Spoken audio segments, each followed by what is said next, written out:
Hello everybody. I'm before you once again in the new video of verb. मैं आप सबके सामने फिर से एक नए वीडियो में उपलब्ध हूँ और वो है काइंड्स ऑफ वर्ब। वर्ब के बारे में हम लोग आज पढ़ेंगे कि वर्ब क्या होता है। तो पहली बात तो ये आती है कि वर्ब किसे कहते हैं। हिंदी में से क्रिया कहते हैं। वर्ब को हिंदी में क्रिया कहते हैं। अब क्रिया होता क्या है? तो आमतौर से कहा जाता है कि वो शब्द जिससे किसी काम के होने या करने का बोध हो उसे क्रिया कहते हैं। तो क्या कहते हैं इसको कि जब किसी शब्द से यानी जब किसी वर्ड से किसी काम के होने या करने का बोध हो उसे वर्ब कहते हैं। ठीक है, तो अंग्रेजी में डिफिनेशन इसका होगा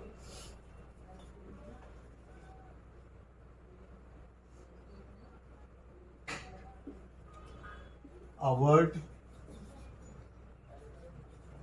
which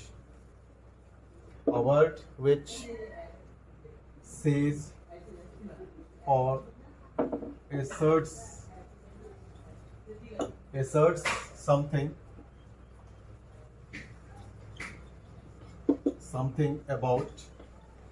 asserts something about person or thing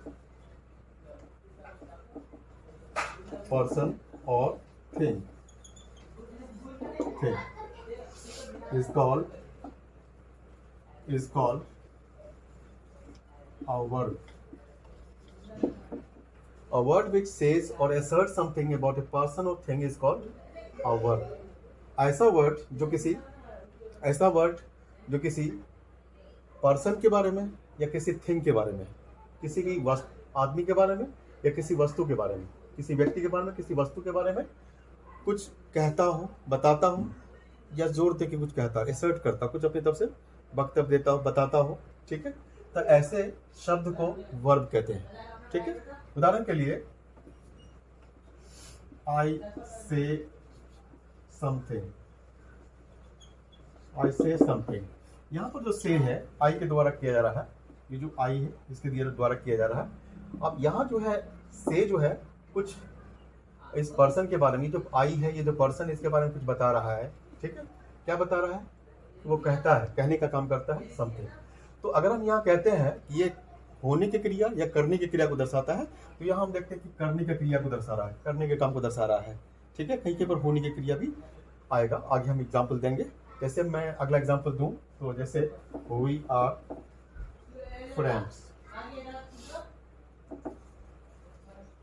friends, तो यहाँ पर जो आर है, ये जो वर्ब है, ये यहाँ होने की क्रिया को दिखा रहा है। क्या दिखा रहा है? होने का क्रिया, कि हम लोग क्या है, तो फ्रेंड्स है, हम लोग दोस्त हैं। तो यहाँ होने की क्रिया को दिखा रहा है। तो किसके बारे में? ये जो एसर्ट कर रहा है, या कह रहा है किसके बारे में? तो वी के बारे में। वी जो पर्सन है उसके बारे में कह रहा है। अब यहाँ बात आती है थिंग की। हाँ, कहते हैं कि the table is round. The table is round. अब यहाँ पर टेबल जो नाउन है, ये जो थिंग है, इसके बारे में बता रहा है यहाँ पर ये कि ये राउंड है। तो यहाँ जो ये जो वर्ब है, ये जो वर्ब है, ये क्या कहते हैं उसको? Action word. ये कैसे होने की क्रिया को दर्शा रहा है। यहाँ पे ये होने की क्रिया और ये भी होने की क्रिया को दिखा रहा है, जबकि ये करने की क्रिया को दिखा रहा है। अंग्रेजी में आप देखेंगे कि दो तरह के वर्ब आमतौर से आपको दिखाई पड़ेंगे, एक होने वाली क्रिया, एक करने वाली क्रिया। लेकिन उसमें मिसअंडरस्टैंड नहीं करना है कि जो होने वाली क्रिया वो हेल्पिंग वर्ब होगा और जो करने वाली क्रिया वो मेन वर्ब होगा। ऐसा नहीं है। रूल ये है कि जिस सेंटेंस में सिर्फ हेल्पिंग वर्ब हो तो वही हेल्पिंग वर्ब मेन वर्ब का भी काम करता है, और जिस सेंटेंस में हेल्पिंग वर्ब और मेन वर्ब दोनों हो तो हेल्पिंग वर्ब का काम करता है और मेन वर्ब का काम करता है।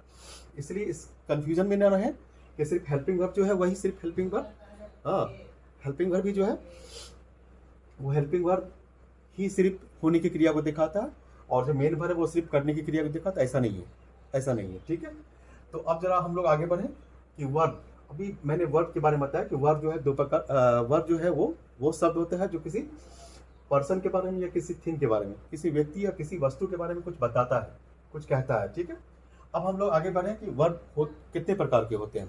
तो there are two kinds of verb. सबसे पहली बात तो आती है there are two kinds of verb. पहला वर्ब जो होता है वो मेन वर्ब, जिसको प्रिंसिपल वर्ब कहते हैं, मेन वर्ब और प्रिंसिपल वर्ब। दूसरा है ऑक्सिलियरी वर्ब या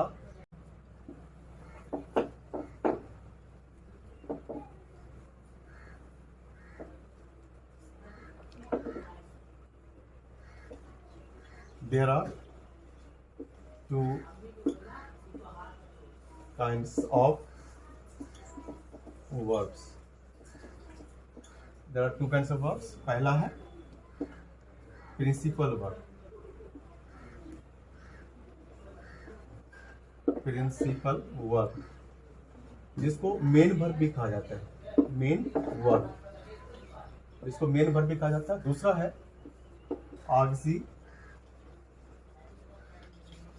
ऑक्सिलियरी वर्ब जिसको हेल्पिंग वर्ब भी कहा जाता है, हेल्पिंग वर्ब भी कहा जाता है। तो प्रिंसिपल वर्ब और मेन वर्ब। अब यहाँ बात होती है कि प्रिंसिपल वर्ब क्या है, what is principal verb.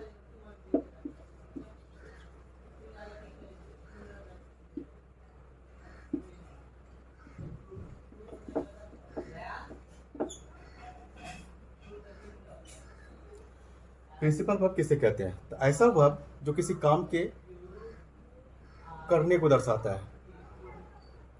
A verb which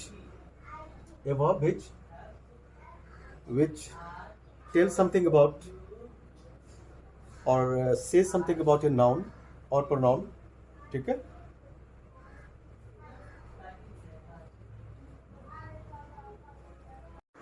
Principal verb, when a doer does something, when a doer does an action, that action is said to be principal verb.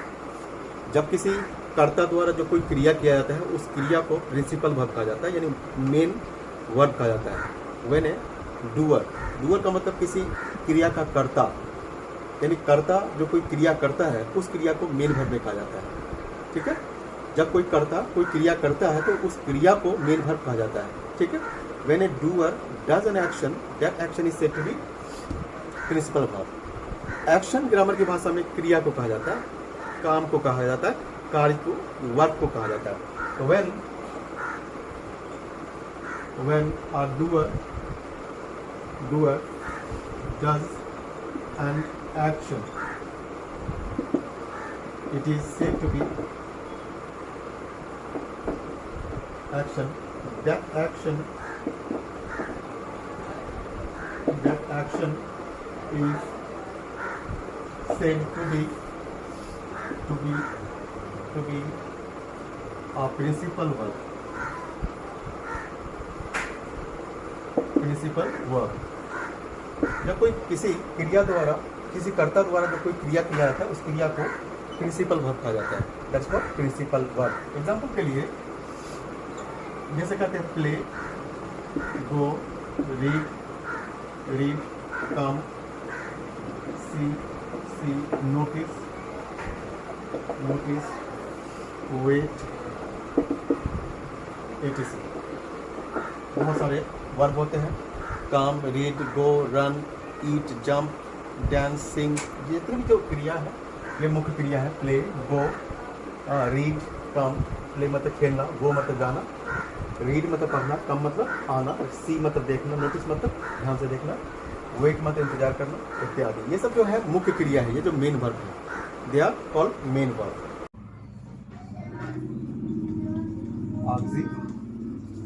Auxiliary verb.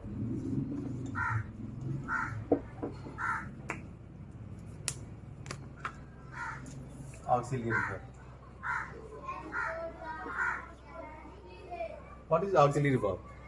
तो इसको कहते हैं कि ऐसा verb जो tense के अलग अलग फॉर्म को बनाने में मदद करता है, टेंस के अलग अलग रूप को बनाने में मदद करता है, उसे ऑक्सिलियरी वर्ब कहते हैं, सहायक क्रिया कहते हैं।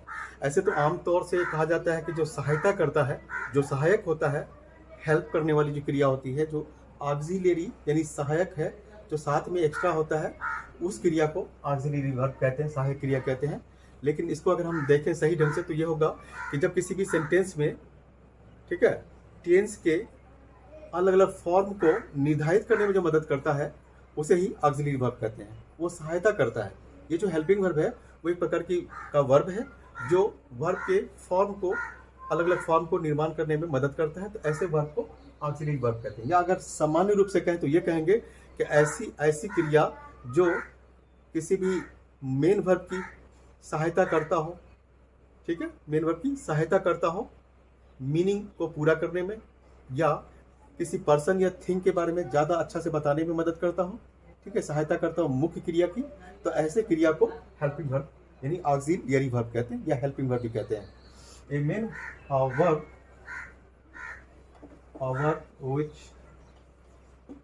हेल्प्स, ये हेल्प तो करता ही है, helps to form the forms of tense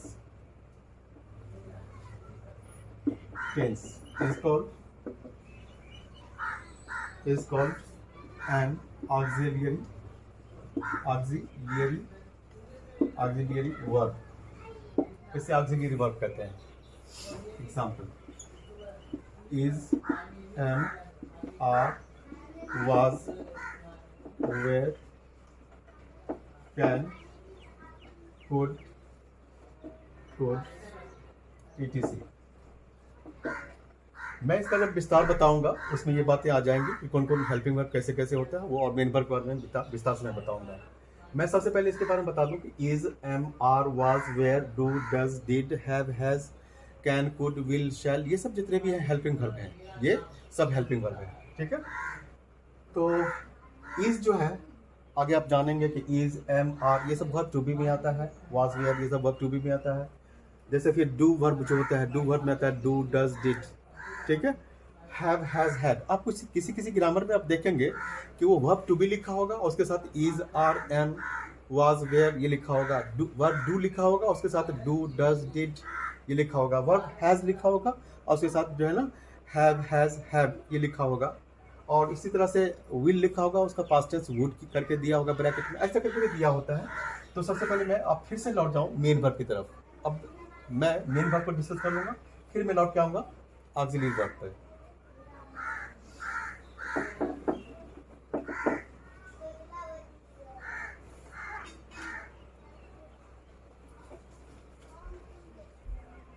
kinds of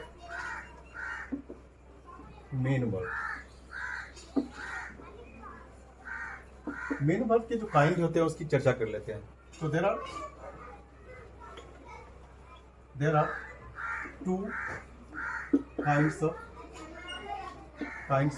main verb या प्रिंसिपल वर्ब जिसे कहते हैं, मेन वर्ब जिसको प्रिंसिपल वर्ब भी कहते हैं,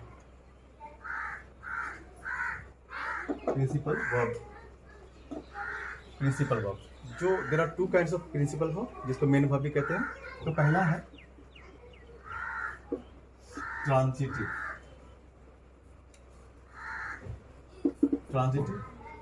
वर्ब और दूसरा है इंट्रांजिटिव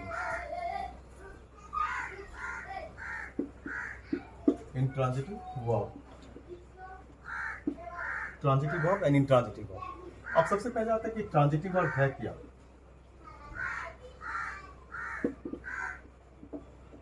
ट्रांजिटिव वर्ब है क्या, तो ये ऐसा मेन वर्ब है ट्रांजिटिव वर्ब, ये ट्रांजिटिव वर्ब जो है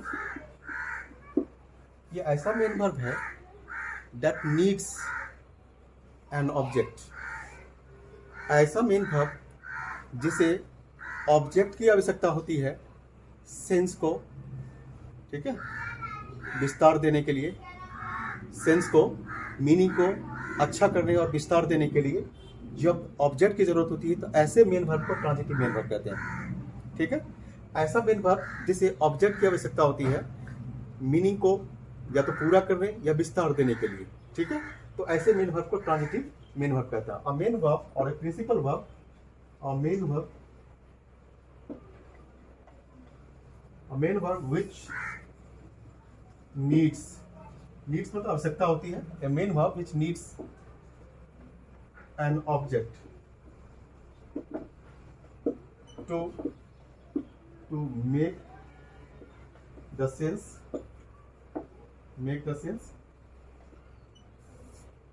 complete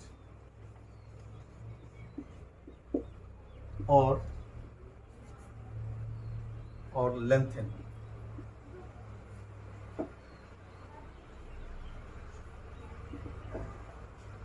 lengthen is called a transitive verb. Is called transitive verb.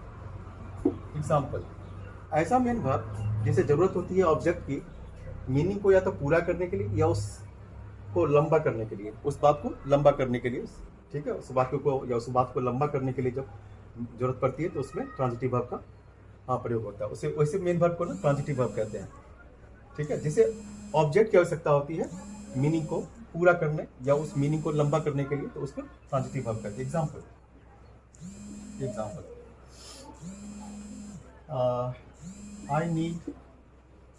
I need a car। अब यहाँ पे ऑब्जेक्ट